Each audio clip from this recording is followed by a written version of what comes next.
দশম শ্রেণীর ছাত্রছাত্রীদের জন্য একটি গুরুত্বপূর্ণ ভিডিও নিয়ে চলে এসেছি। এই ভিডিওতে আলোচনা করে দিব দ্বিতীয় পর্যায়ক্রমিক মূল্যায়ন পরীক্ষার সাজেশন ভিত্তিক কোশ্চেন নিয়ে, বিষয় ভৌতবিজ্ঞান।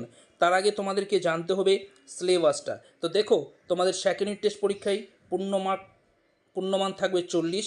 তো কোন কোন অধ্যায়তে কত মার্ক থাকবে তোমরা দেখে নাও, আর কোন ধরনের প্রশ্ন থাকবে সেটাও তোমরা জেনে নাও। তো ঠিক আছে, দেখো প্রথমে দেখো কি কি অধ্যায় ভিত্তিক তোমাদের কোশ্চেন হবে।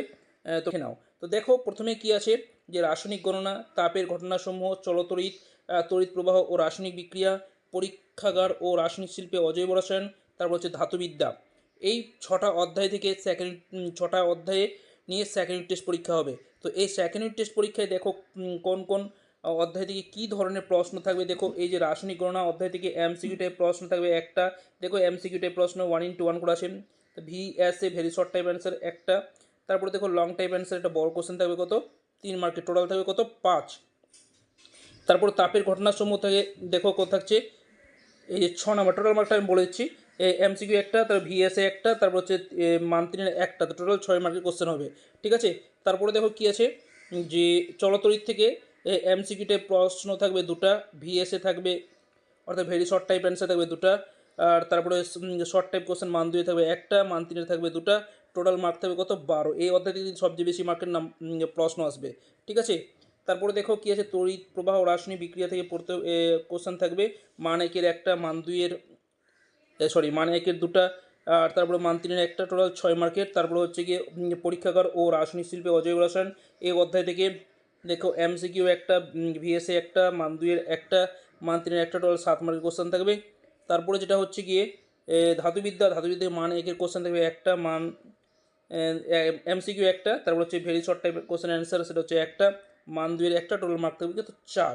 তো টোটাল কত হচ্ছে 40 মার্কের পরীক্ষায় কোশ্চেন হবে। ঠিক আছে, তো এই 40 মার্কে তোমরা 40 মার্ক যদি কমন পেতে চাও, তাহলে তোমাদেরকে বলবো এই সাজেশনটি ফলো করো, প্রতিটা কোশ্চেনের অ্যান্সার এখন থেকেই পড়ে রাখো। ঠিক আছে, তাহলে শুরু করা যাক। প্রথমেই আলোচনা করব মান 2-এর কোশ্চেন নিয়ে। দেখো কি কি আছে, 1 নাম্বার আছে ফ্লেমিংয়ের বামহস্ত নিয়মটি লেখো, মোস্ট ইম্পর্টেন্ট। 2 নাম্বার লেঞ্জের সূত্র, শক্তি সংরক্ষণের একটি বিশেষ রূপ ব্যাখ্যা করো। 3 নাম্বার আছে শক্তির নিত্যতা সূত্র হিসাবে লেঞ্জের সূত্রটি লেখো। 4 নাম্বারে কি আছে, কোনো বাল্বের গায়ে 220 ভি 100 ডাব্লু অর্থাৎ 100 ওয়াট লেখা আছে, এর অর্থ কী। 5 নাম্বারে আছে তড়িৎ বিশ্লেষণ কাকে বলে। 6 নাম্বারে দেওয়া আছে বার্লচক্রের ঘূর্ণনের অভিমুখ কীভাবে পরিবর্তন করা যাবে। 7 নম্বরে কি আছে, পুরনো তৈলচিত্র কালো হয়ে যায় কেন। তারপর দেখো 8 নম্বরে কি আছে, ধাতু নিষ্কাশন একটি বিজারণ প্রক্রিয়া ব্যাখ্যা করো।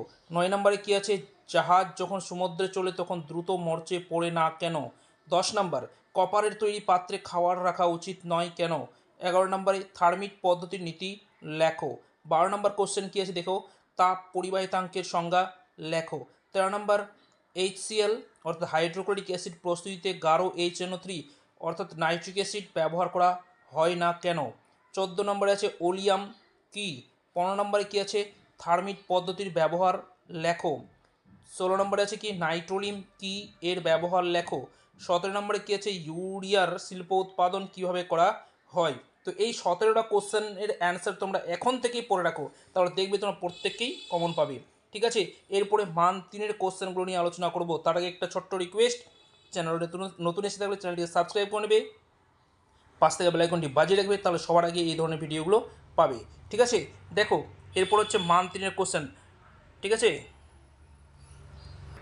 দেখো এর আগে অঙ্ক বিষয়ে সাজেশন রেখেছি, তোমরা সেই সাজেশন না দেখে থাকলে অবশ্যই দেখে নিবে, তার লিঙ্কটা আমি ডিসক্রিপশন বক্সে দিয়ে দেবো, সেখান থেকে তোমরা সহজেই দেখে নিতে পারবে। ঠিক আছে, দেখো মান 3-এর 1 নম্বর যে কোশ্চেনটা দেওয়া আছে, তড়িৎ প্রবাহের তাপীয় ফল সংক্রান্ত জুলের সূত্রগুলি লেখো, মোস্ট ইম্পর্টেন্ট, পরীক্ষায় ছাপার মতো কোশ্চেন।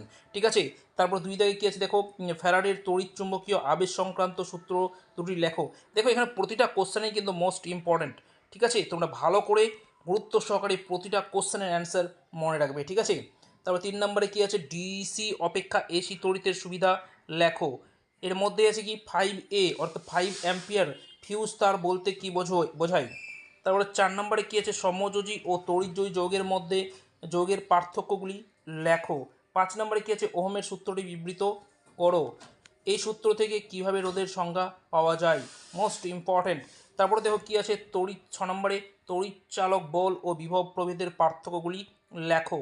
7 নম্বরে কি আছে, CFL এর তুলনায় LED ব্যবহারের সুবিধা আলোচনা করো। 8 নম্বরে কি আছে, তড়িৎ লেপন কি, এর উদ্দেশ্য লেখো। 9 নম্বরে কি আছে, কোনো ধাতুতে সোনার প্রলেপ দিতে হলে ক্যাথোড ও অ্যানোড কি ব্যবহার করা হয় এবং তড়িৎ বিশ্লেষ্য পদার্থ হিসাবে কী ব্যবহার করা হয়।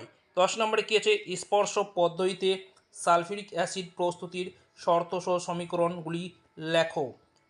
11 নম্বরে কি আছে, ইউরিয়ার শিল্প উৎপাদন পদ্ধতি লেখো। 12 নম্বর, তড়িৎ বিশ্লেষণ পদ্ধতিতে কীভাবে অ্যালুমিনিয়াম নিষ্কাশন করা হয়, তড়িৎ বিশ্লেষণ পদ্ধতিতে কীভাবে অ্যালুমিনিয়াম নিষ্কাশন করা হয়। ঠিক আছে। নেক্সট 13 নম্বরে কি আছে, ওসওয়াল্ড পদ্ধতিতে কীভাবে নাইট্রিক অ্যাসিড প্রস্তুত করা হয়। 14 নম্বর, শর্ত ও সমিত সমীকরণ সহ কীভাবে ইউরিয়ার শিল্প উৎপাদন করা হয় লেখো। 15 নম্বর কি আছে, তড়িৎ লেপনের উদ্দেশ্যগুলি লেখো। তো এই ছিল আজকের ভিডিওর গুরুত্বপূর্ণ সাজেশন ভিত্তিক কোশ্চেন। আশা করি তোমরা খাতায় লিখে নিয়েছো। এই কোশ্চেনের অ্যান্সারগুলো ভালো করে তোমরা অ্যান্সারগুলো পড়ে রাখো। ঠিক আছে, ভিডিওটি এখানে শেষ করবো। ভালো লাগে লাইক করো, বন্ধু হয়ে শেয়ার করো, আর চ্যানেলে নতুন এসে থাকলে চ্যানেলটিকে সাবস্ক্রাইব করে নিয়ে পাশে থাকো। দেখা হচ্ছে পরের আরেকটি গুরুত্বপূর্ণ ভিডিওতে। ধন্যবাদ।